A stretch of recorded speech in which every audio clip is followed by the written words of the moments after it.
خب میخوایم بریم سراغ مهمترین مبحث دهم، فصل 1، مبحث اعداد کوانتومی و آرایش الکترونی. خب ما میدونیم برای آدرس‌دهی الکترون ها در اطراف اتم، خب ما اولا اتممون یک سری لایه ها یا ترازهای الکترونی داره، هر لایه از یک یا چند زیر لایه تشکیل شده. خب شماره لایه ها رو با یک عدد کوانتومی به اسم عدد کوانتومی اصلی نمایش میدن. چه اعدادی رو میپذیره؟ 1 2 3 4 تا 7 لایه اطراف اتم شناسایی شد. خب ضمناً هر لایه یه حد اکثر گنجایشی داره که حد اکثر گنجایش الکترونی هر لایه از فرمول 2n به توان 2 به دست میاد که این n همون عدد کوانتومی اصلیه. یعنی مثلا لایه سوم 3 به توان 2 9 ضرب در 2 18 الکترون حد اکثر گنجایشش هست که میتونه در لایه سوم قرار بگیره. بسیار. عدد کوانتومی فرعی چیه؟ گفتیم هر لایه از یک یا چند زیر لایه. آقا از چند زیر لایه؟ هر لایه به تعداد nش، یعنی شماره عدد کوانتومی اصلیش زیر لایه داره. لایه 1 فقط یه زیر لایه داره، لایه 2 از 2 زیر لایه تشکیل شده که میتونیم روی هم به اینا بگیم لایه دوم. لایه سوم 3 زیر لایه داره، به این میگیم لایه سوم، و لایه چهارم میتونه 4 زیر لایه داشته باشه که مجموعاً بهش بگیم لایه 4. خب زیر لایه ها رو چجوری نمایش میدم؟ با عدد کوانتومی فرعی یا ال کوچیک. چه اعدادی رو میپذیره بچه‌ها؟ از 0 شروع میشه، 0 و 1 0 و 1 و 2 0 و 1 و 2 و 3. به این صورت.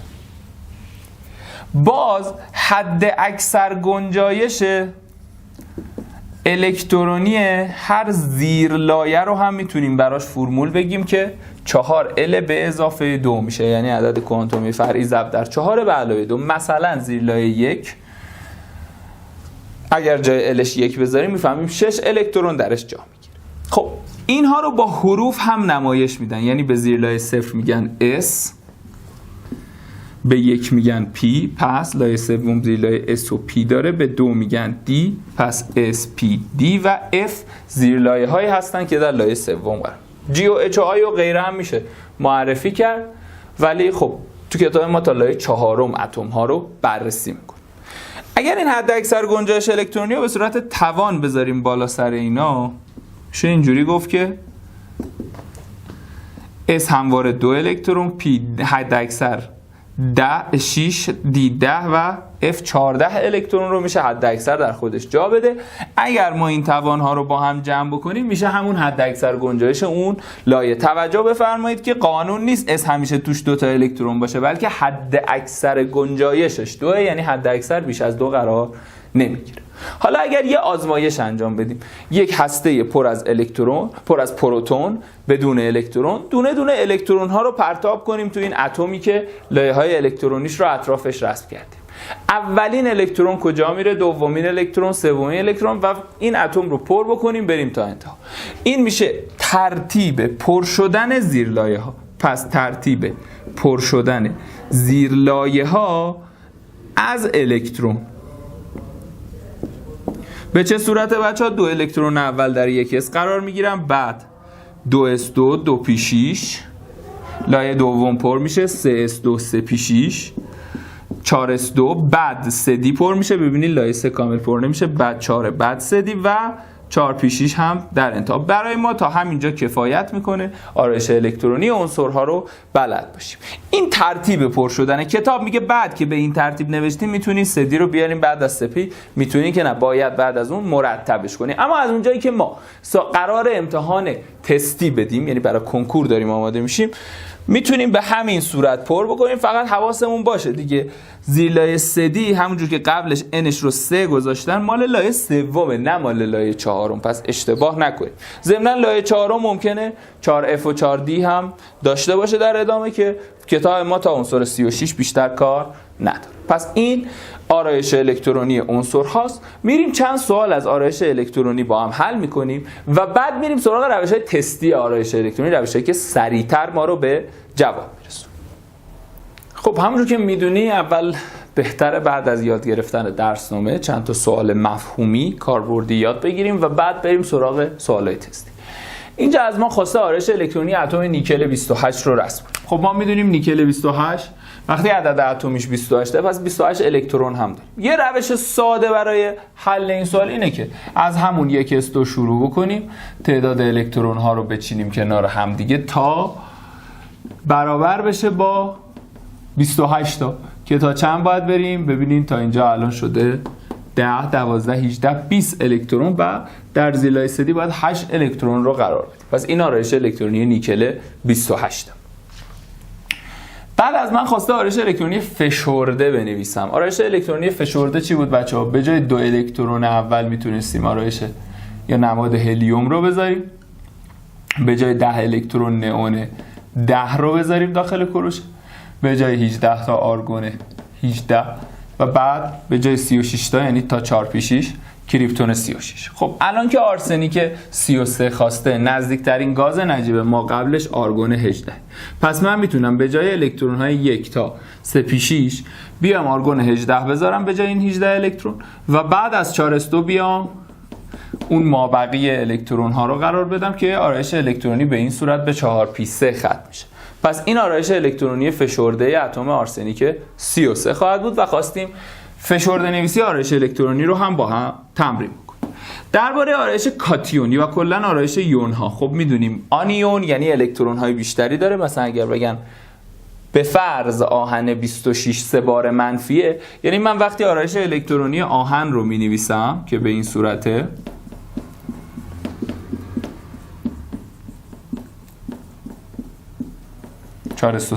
اگر بگن آهن مثلا 2 بار منفی، خب من باید 2 تا الکترون به این اضافه کنم، یا 1 بار منفی 1 الکترون اضافه، یا 3 منفی 3 الکترون اضافه کنم. پس نوشتن آرایش الکترونی آنیون مثل این هستش که داریم اتم های بعدی که الکترون های بیشتری دارن رو می‌نویسیم و آرایشمون رو به تعداد الکترون ادامه میدیم. وقتی مثبت صحبت میکنه یعنی باید ازش الکترون جدا بکنیم. وقتی 3 بار مثبته یعنی 3 الکترون از این کم بکنیم، پس به صورت 3d5 خواهد شد. درسته بچه‌ها؟ چیزی که خیلی مهمه اینه که اول تا میتونیم از 4s کم میکنیم بعد 3d. چرا؟ ما باید از دورترین، از آخرین لایمون که میشه دورترین از هسته اول الکترون جدا کنیم. وقتی آرایش 4s 2 3d 6 داریم، لایه 4s نسبت به 3d چیه؟ دورتره. پس ما اول از لایه 4s برمی‌داریم، اگه 2 مثبت بود میشد 3d 6. حالا که 3 مثبت 2 تا که از 4s میکنیم بعد از 3d میشه 3d 5 و پس به این صورت به 3d 5 ختم میشه و 4sش هم که دیگه 0 شد. پس اینم آموزش نوشتن آرایش الکترونی یون ها که گاهن تو کنکور مطرح.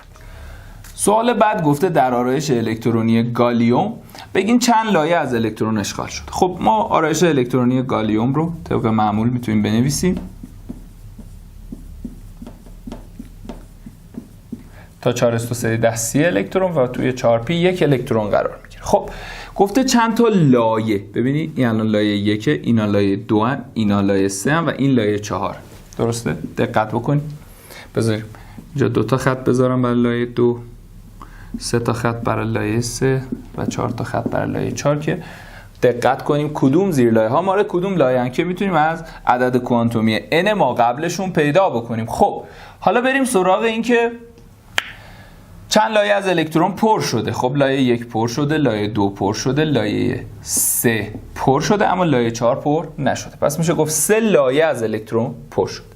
اما میگه چند زیر لایه از الکترون پر شده. خب زیر لایه 1s، 2s 2p، 3s 3p، 4s و 3d 4p که پر نیست. پس میشه 1 2 3 4 5 6 و 7. اما اگر بگن چند زیرلایه اشغال شده، اون 4p که فقط یه الکترون هم داخلش هست به هر حال از الکترون اشغال شده، پس حساب میشه. و حتی لایه 4 ها وقتی میگه چند لایه از الکترون اشغال شده، لایه 4 رو حساب میکنیم 4 لایه از الکترون اشغال شده است. بسیار خوب. اینم از سوالی که درباره آرایش الکترونی گالیوم پرسیدیم. من یه چند تا قسمت به این سوال اضافه کنم، هم یه دال اضافه بکنم اینجا، بگم که جمع جبری اعداد کوانتومی آخرین الکترونش چند. بچه‌ها منظور از آخرین همیشه اون چیزی که آخر نوشته میشه نیست، بلکه منظور دورترین الکترون از هسته، به اون میگن آخرین الکترون. که خب در این اتفاقا تو همین 4p اولین الکترون میفته، ولی اگر مثلا این 4p نبود به 3d 10 خط شده بود، آخرین الکترون دومین الکترون زیر لایه 4s بود، چون لایه 4 از لایه 3 دورتره. خب جمع جبری اعداد کوانتومی یعنی چی؟ یعنی ال به اضافه n. خب عدد کوانتومی اصلیش که 4، فرعیش هم که چون تو زیر لایه 1 5، پس مجموعاً چند به دست میاریم؟ 5. این هم جمع اعداد کوانتومی که پیدا میکنه. خب دیگه چی میتونن بپرسن؟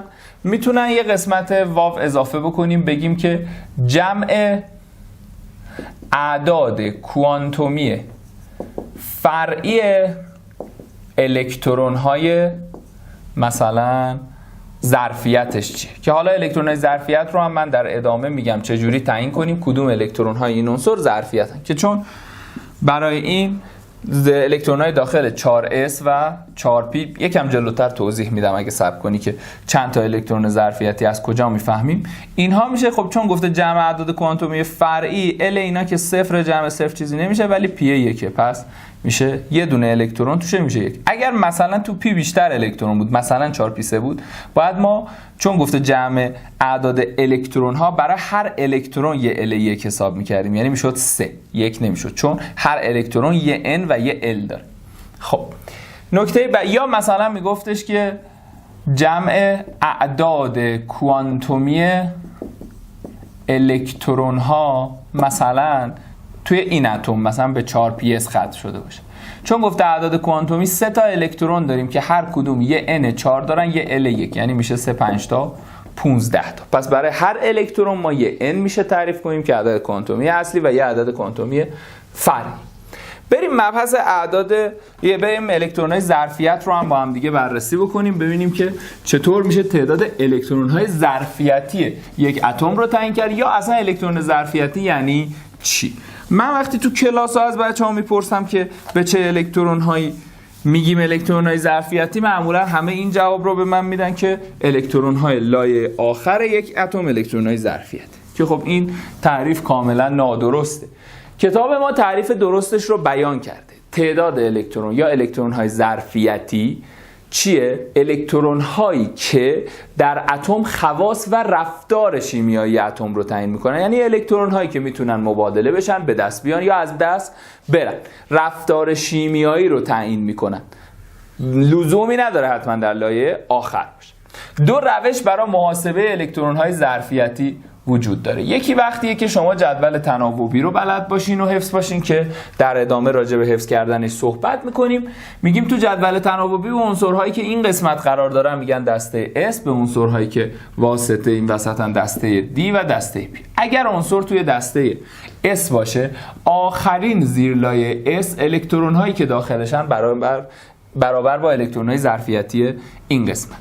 اگر که تو دسته D باشه، برای اون عنصر آخرین زیرلایه S و آخرین D مجموعاً زیرلایه‌های ظرفیتی اون اتمن و الکترون‌های ظرفیتش رو تعیین می‌کنن. دقیقاً به خاطر همین عنصر هاست که نباید بگیم الکترون‌های لایه آخر فقط ظرفیتی هستند. مثلا در اسکاندیوم آخرین S و آخرین D این 3 الکترون ظرفیتی رو در مجموع دارن. پس دقت میکنیم که لایه 3 با این که لایه آخر نیست ولی جزء الکترون‌های ظرفیتی داره محسوب میشه، نه تمام لایه 3 بلکه زیر لایه 3 دی. و اگر در دسته P باشه، آخرین زیرلایه S و آخرین زیرلایه P رو جزء زیرلایه‌های ظرفیتی محسوب میکنیم که با توجه به محل عنصر توی جدول میشه تشخیصش داد. خب این روش اول. روش فرمولیش هم من خدمت شما بگم که با فرمول هم بتونید حل بکنید. تعداد الکترون ظرفیتی رو اگر خواستیم سریع به دست بیاریم میتونیم بگیم اگر عنصرمون عنصر اصلی باشه. بچه عنصر اصلی یعنی چی؟ یعنی زیرلایه‌های P و S دیگه، و عنصرهایی که تو زیرلایه‌های D یا در واقع میشه گفت در دسته دی جدول هستن بهشون میگن عنصرهای واسطه یا فرعی، حالا بهتره همون واسطه گفته بشه. در عنصرهای اصلی یکان شماره گروه عنصر به ما الکترون های ظرفیتی رو میده و در عنصرهای واسطه خود شماره گروه میشه تعداد الکترون های ظرفیتی رو ازش پیدا کرد. پس مثلا اگر به ما گفتن که عنصری مثل روی که گروه 12 چند الکترون ظرفیتی داره، میشه 12 تا. ولی اگر مثلا واسطه باشه، مثلا نیتروژن در گروه 15 یکان شماره گروهش، یعنی ببخشید اصلی باشه، نیتروژن در گروه 15 یکان شماره گروهش که 50 تعداد الکترون ظرفیتی. پس روش 1 و روش 2 محاسبه تعداد الکترون ظرفیتی. بسیار خوب، این رو دونستیم. اما جلوتر من وقتی روش حفظ کردن جدول تناوبی رو با هم کار کردیم، آرایش الکترونی رو هم از روی جدول تناوبی با شما کار میکنم که یه روش خیلی خوب و بهینه برای حل سوالات است. خب میخوام بریم بپردازیم به مبحث حفظ کردن جدول دوره‌ای. بسیار بر ما واجبه که جدول دوره‌ای رو تا جایی که مهمه بلد باشیم به اندازه کافی، چون هر سال توی کنکور اونایی که بلد نیستن شل و پل میشن سر جلسه، خیلی سوالات رو حسابی گیر میافتن، زمان زیادی صرف میکنن و به جوابهای نادرست میرسن. پس جدول تناوبی اینقدری که من خدمتتون میگم باید حفظ باشیم. یه راه خوب برای حفظ کردن جدول مثل من اینه که یه چند تا خونه مثل من سعی کنین جدول تناوبی بکشیم و اون رو پر بکنید. مثلا یک بار با حروف اختصاری، یعنی با حروف لاتین عنصرها، یک بارم با اسمهای فارسیشون برای اینکه اسمها یادمون بمونه. یه کار خیلی خوب این هسته و البته نه یک بار، چند بار سعی کنیم از رو جدول تناوبی رسم بکنیم، چون نگاه انداختن صرفاً به ما این تسلط رو نخواهد. خب ما میدونیم اینجا هیدروژن قرار داره با عدد اتمی 1 و بعد هلیوم. گازهای نجیب رو حتما به ترتیب بلدیم: نئون، آرگون، کریپتون، ژنون و رادون که حالا یادگیریش اختیاریه. گروه 1 عنصرهای فلز قلیایی هستن: لیتیوم، سدیم، پتاسیم، روبیدیوم، سزیم، فرانسیم. با تکرار اینها پشت سر هم، لیتیوم، سدیم، پتاسیم، روبیدیوم، سزیم، فرانسیم، ما میتونیم اینو حفظ کنیم و به نظرم برخلاف اون چه که زیاد میشنویم رمزها زیاد هم کارگشان نیستن، چون ما اگه قرار باشه 10-15 تا رمز مختلف برای جدول تناوبی حفظ باشیم، این یه مقدار ممکنه ما رو بیشتر گیج بکنه. اما به هر حال هر جا نتونستید منطقی به ترتیب حفظ بکنید، میتونید از رمزهایی هم که برای اینها شنیدید استفاده بفرمایید. خب برلیوم، منیزیم، کلسیم، استرانسیم، باریوم و رادیوم هم عنصرهای گروه 2 فلزات قلیایی خاک. از عنصرهای واسطه از 21 که اسکاندیومه، تیتانیوم، وانادیوم، کروم، منگنز، آهن، کوبالت، نیکل، مس و روی. حتما اینها رو باید بلد باشیم. دوره‌های 5 و 6 رو نیاز نداریم. و سرگروه‌های عنصرهای اصلی: بور، کربن، نیتروژن، اکسیژن، فلور. گروه هالوژن ها بچه‌ها ما هم باید جدول رو به صورت افقی هم عمودی حفظ کنیم: فلور، کلور، بروم، یود و استاتین هست. و گوگرد، سلنیوم، تلوریوم، پولونیوم. گروه 16 نیتروژن، فسفر، آرسنیک، آنتیموان و بیسموت. گروه 14 کربن، سیلیسیوم، ژرمانیوم و حالا قلع و سرب رو هم بد نیست که بدونیم. و آلومینیوم و گالیوم زیاد، ایندیوم، تالیوم برامون اهمیت ندارن. اینقدر ما باید جدول دوره‌ای حفظ باشیم، به اضافه اعداد اتمی عنصرهای 1 تا 36. اعداد اتمی عنصرهای 1 تا 36 رو، یعنی به طوری که من اگر فردا گفتم سلنیوم چنده بگی 34، یا گفتم مثلا ژرمانیوم چنده بگی 32، یا مثلا واسطه ها که دیگه خب از 21 شروع میشن، شما میتونید به ترتیبی که حفظ کردین اعداد اتمیشون رو هم بشمارید برید جلو. این هم از اعداد اتمی عنصرهایی که باید حتما حفظ باشیم و بر اساس اونا سوال بزنیم. خب این جدول دوره‌ای رو که حفظ باشیم، خیلی سوالا از دل این در میاد. اولا اینکه خب خیلی وقتا سوال مستقیم داره از جای عنصرها، از تعیین دوره عنصرها. با توجه به گاز نجیب خیلی راحت میتونیم بگیم که اگر دوره عنصری رو از ما بخوان، اگه عدد اتمیش 1 یا 2 باشه دوره اوله، اگه بین 3 تا 10 دوره دومه، اگه بین 11 تا 18 دوره سوم، 19 تا 36 دوره چهارم، بعد از 36 هم احتمالاً دوره پنجم دیگه، چون از 6 و 7 معمولاً به ما سوالی نمیدن. خب این درباره تعیین دوره. تعیین گروه که من پیشنهاد میکنم شما محل عنصر رو حفظ باشید. یعنی اگر ما گفتیم مثلا سلنیوم با عدد اتمی 34 کدوم گروهه، فکر نکنی که خب حالا کریپتون 36 گروه 18 گاز نجیبش 2 تا ما قبلش میشه 34 پس میشه 16. اشتباه نیست این روش، ولی پیشنهاد میکنم دقیقاً جای سلنیوم رو بلد باشی. یعنی تا شنیدی سلنیوم به من بگو که این توی گروه 16 زیر گوگرد قرار داره و پس از گروه 16 و دوره 4. خب این از جدول دوره. پس تو ذهنمون داشته باشیم، سعی میکنیم که حفظ بکنیم. حفظ بودن جدول خیلی فواید داره، خیلی فواید داره. اولین مدل فایدهش که گفتم از خود جدول سوالات مستقیم از همگروهی و همدوره‌ای و تعیین شماره گروه و دوره عنصرها میاد. دیگه چی؟ از تعیین الکترون ظرفیتی چند دقیقه پیش صحبت کردم که با جدول، با محل عنصر در جدول یا دونستن شماره گروه میشه الکترون‌های ظرفیتیش رو دونست. دیگه اینکه بچه‌ها محل فلز، نافلز و شبه فلزات رو در جدول اگه بخوایم مشخص بکنیم، بهترین کار اینه که ما بیایم شبه فلزات رو که من دارم هاشور میزنم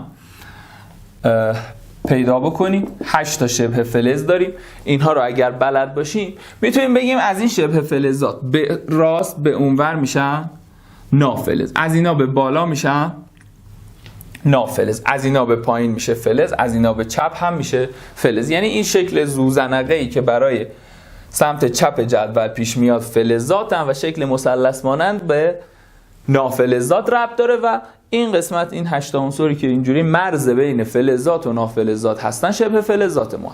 یه سری سوالاتی که میتونن بپرسن اینه که مثلا شما بیاین بگین آیا تعداد فلزات به طور مثال دوره 3 جدول با تعداد مثلا نافلزات دوره 4 آیا برابر است؟ یا مثلا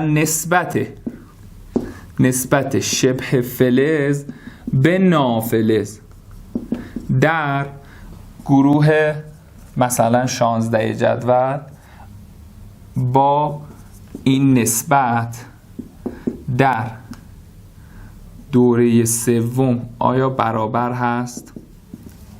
خب گفته تعداد فلز دوره 3. اولا دقت بکنیم که ما توی امتحان کنکور این جدوله همچین صاف و ساده مرتب روبرومون نیست، ما اینا رو از ذهنمون باید بیاریم. ولی یه راه خوب برای حل کردن اینها اینه که شکل شبه فلزات رو برای خودمون رسم کنیم. بگیم بر، سیلیسیوم، ژرمانیوم، آرسنیک، تلوریوم و بقیه شبه فلزات اینطوری قرار گرفتن. این بره دوره 2 گروه 13، بعد گروه 14، 15، 16، 17 و گروه 18 هم که همه نافلزن و گاز نجیب و دوره 3، 4، 5، 6 رو داریم. بچه ها عنصرهای دوره 7 وجود ندارن. دوره 7 رو اصلا در جدول دوره‌ای تو دسته پی حساب نکنید. فرض کنید که دوره 7 تا اینجاست، یعنی تا دسته دی وارد پی نکنید. چرا که مهمه که ما اینجا نشماریم. مثلا الان بگم گروه 16 چند تا عنصر توشه، بگو 1 2 3 4 5 تا، ما دوره 6 در کار نداریم. خب بقیه شبه فلزات رو اینجا میتونیم پر بکنیم. مثلا میگیم سیلیسیوم و مثلا ژرمانیوم اینجا قرار دارن، آرسنیک و آنتیمون اینجا قرار دارن، تلوریوم و پولونیوم و استاتین. حالا مثلا گفته این رو برای چی میگفتم سری رسم کنیم؟ برای اینکه ممکنه محلشون رو تو جدول یادمون نباشه، ولی وقتی این رو رسم کنیم خب دوره 3 نافلزاتش میشه چند؟ ببینید یه نافلز دوره 3، 2 تا، 3 تا و 4 تا در گروه 18. خب پس این میشه 4 تا و نافلزات دوره 4 ببخشید تعداد فلزات رو خواسته بود. خب فلزات دوره 3 یه دونه اینجا قرار داره و 2 تا هم که تو قسمت اصلی دیگه دوره 3 سدیم و منیزیم و آلومینیوم. پس میشه 3 تا، 2 تا هم اون سمت اس قرار داره و تعداد نافلزات رو در دوره 4 گفته که در دوره 4 دقیقاً 3 تا نافلز داریم. پس قسمت اول صحیحه، نافلزات دوره 4 3 تا هم و فلزات دوره 3 هم همچنین. یا گفته نسبت شبه فلز به نافلز گروه 16. خب گروه 16 رو بررسی میکنیم، 3 تا نافلز داره، 2 تا شبه فلز داره. نسبت شبه فلز به نافلز میشه 2/3 در گروه 16. پس این میشه 2/3. میگه با این نسبت در دوره 3. خب دوره 3 چند تا شبه فلز داریم؟ کلا 1 سیلیسیوم. چند تا نافلز داریم؟ 1 2 3 4. پس میشه 1/4. پس نه، اینا با هم برابر نیست و این گزینه غلطه. پس یکی از چیزایی که قبلا هم ما سر آزمون‌های قلمچی مطرح می‌کردیم این سوالا رو و کم کم کنکور هم از سال 97 98 شروع کرد به این تستا پرداختن و اهمیت داره تعداد فلز، نافلز، شبه فلز در هر دوره یا گروه جدول دوره. خب دیگه چی آقا؟ یه مبحث خیلی مهمه دیگه از روی جدول تناوبی میشه برداشت کرد، بحث روندهای تناوبیه. روندهای تناوبی ما چی بودن بچه‌ها؟ شعاع اتمی بود که از چپ به راست در دوره کاهش پیدا میکرد، در گروه از بالا به پایین زیاد میشد.